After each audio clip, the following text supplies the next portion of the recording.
And my name is Leif-Nissen Lundbæk. I'm a security scientist at the University of Oxford and Imperial College, London, and the CEO of XAIN. And as such, XAIN has been started as a spin-off by a cross-industry and science development project, and also had this means to actually implement machine learning algorithms on a blockchain, or at least to combine these features. We started also in London, but now as our major clients are now in Germany, we also moved to the Berlin Aerospace Center in Berlin and Germany, and operate from here. So what are actually our technical concepts? I'll just give you a brief overview of that.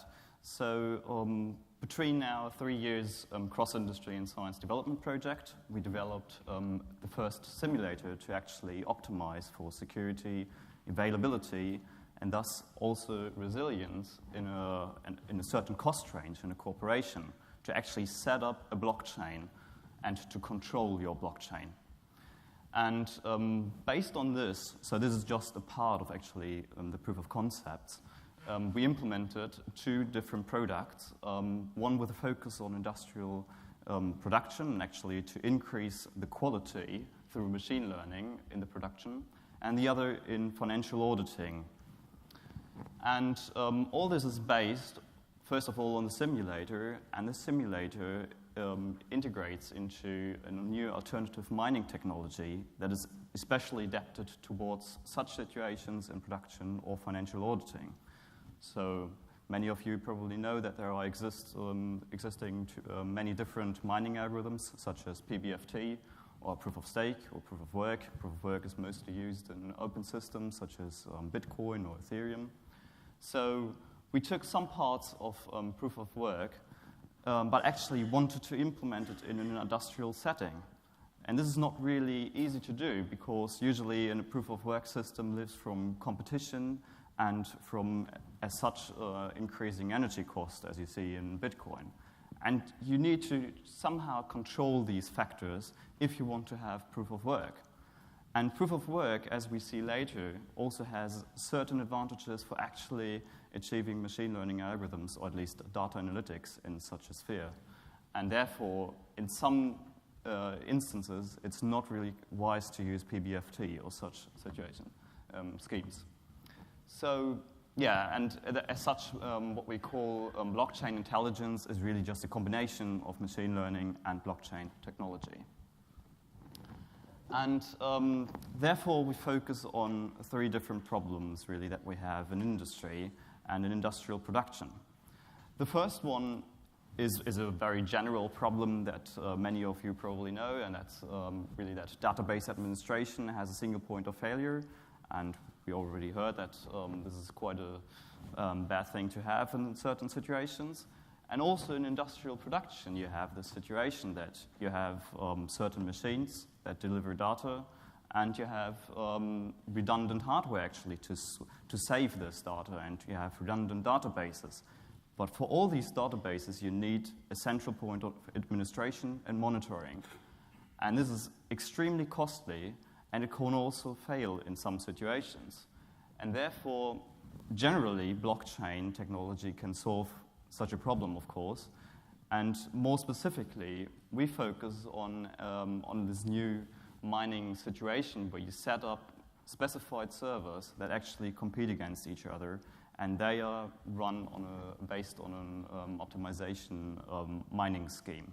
And this scheme is based on machine learning algorithms. So, as such, I mean, the system is on a very high level quite similar to the Bitcoin system or to the Ethereum system more specifically, and but it's a lot more controlled. So you not only permission the system, but you also govern the system through your backend. And and then you have all sorts of advantages. So if there is one node failing, you don't need to worry about that. And if one miner, for example, is attacked, you also don't really need to worry about it in the long term. So a next problem that you also have in industrial production, but more so actually in financial auditing, is actually the mutability of data. So if you have, for example, in financial auditing, mutable data. So, I mean, everybody can actually change data in retrospective. That means that you need to manually do financial auditing by sampling. And, well, the solution to that are those mining algorithms. So, of course, you can use PBFT. But the problem with PBFT was that in certain tests that we had with our industrial partners, we were actually to break PBFT in certain situations. So PBFT definitely has its use case for most of these applications, but there are some specific applications where you have very critical data and high data throughputs, and you want to analyze these data throughputs, then you actually can make a better use case with this system. Yeah, and then, of course, you have all sorts of advantages like randomization through the unpredictability of competition, and we also reinvest the computational power in the real-time analysis. And real-time analysis is really what we want to achieve.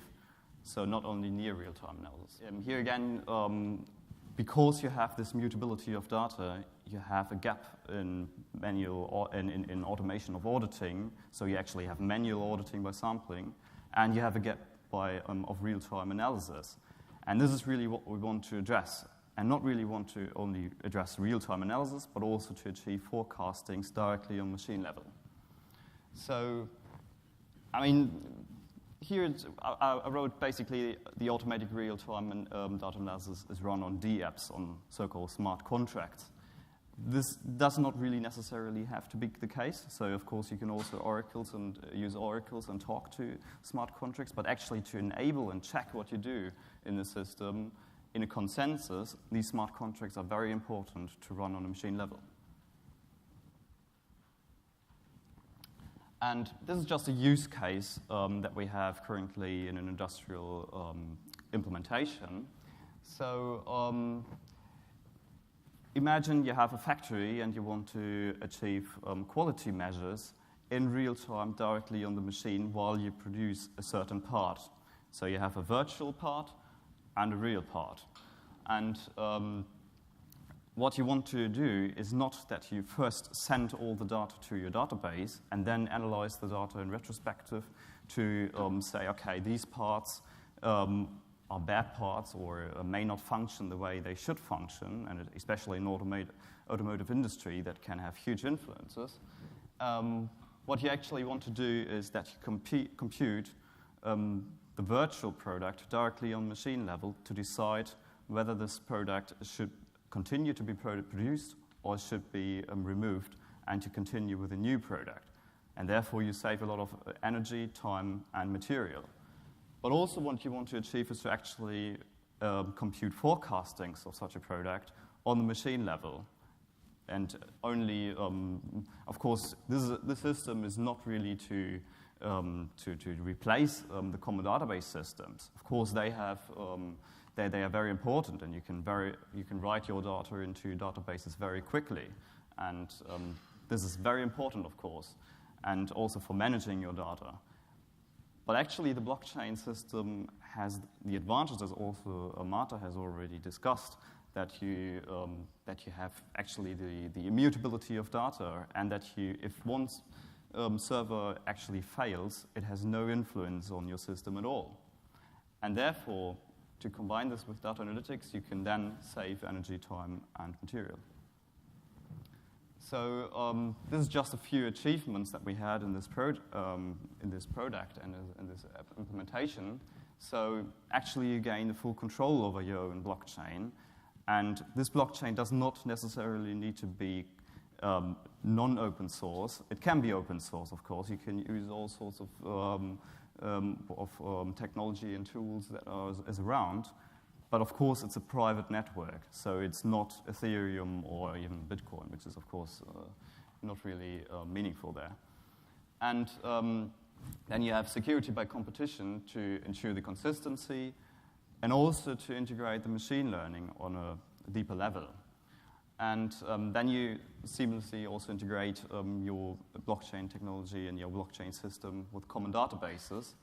And we achieved an alternative to PBFT. So it's also not to replace PBFT, and PBFT is really a very a very great feature for private blockchain networks. For example, BigChainDB is a good provider for such a technology. And then we also support for automated audits and history transaction-based measurements, which I will also show you in a few moments in a proof of concept. So the first proof of concept was implemented with a large European automobile manufacturer.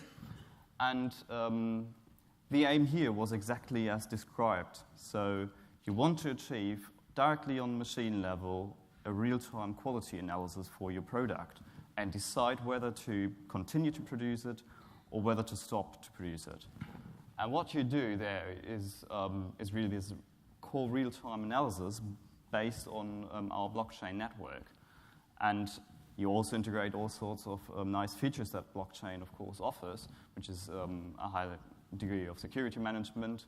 You have immutable data, and that actually has been there has been quite some pressure, for example, also on automobile manufacturers to actually achieve some system where you can make your data immutable. Because, of course, some data has been changed of some fraud cases, and there you can actually prevent information loss and to some extent also prevent fraud. So you can always say, okay, this is my data, and you can actually prove that if your database data has been changed in a fraudulent way or not. So the current state of this system is that we achieved the complete blockchain system, and also that we can actually check if the quality of the product is in real time okay or not. What we're now focusing on is really the machine learning part to actually also do forecastings. So XAIN actually started as a machine learning company, and most of us are machine learners, so this is a huge part for us. But we are now quite mixed of blockchain engineers and machine learners. The next proof of concept is in the area of international banking.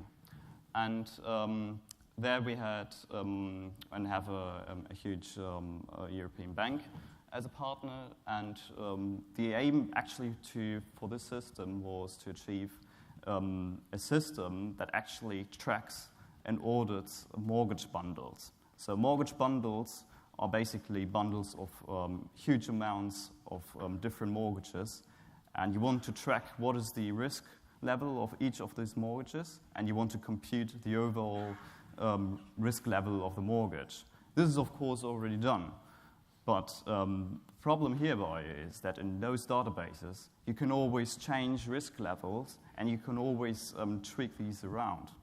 And this is a very large problem actually also in the insurance industry, because in this case, a bank like Credit Suisse is going to an insurer like AIG to sell those mortgage bundles, or actually to insure these mortgage bundles. And of course, AIG, for example, does not exactly know what is the risk level of this and if this risk level has been changed in the past. So what they do is now with a blockchain system, you can show that this risk level that you have is exactly the same as it was in the beginning, and you can show the entire transaction history and mortgage bundle history. And therefore, the bank saves a lot of money because also the insurer now exactly knows that this risk level has not been changed, and it can trust the bank. So then it does not need to insure with a high premium rate, for example, as it cannot trust the bank. So, and therefore we also implement our algorithms, mostly neural networks, on actually forecasting further risk levels of these bundles. Yeah, thank you very much. Thank you.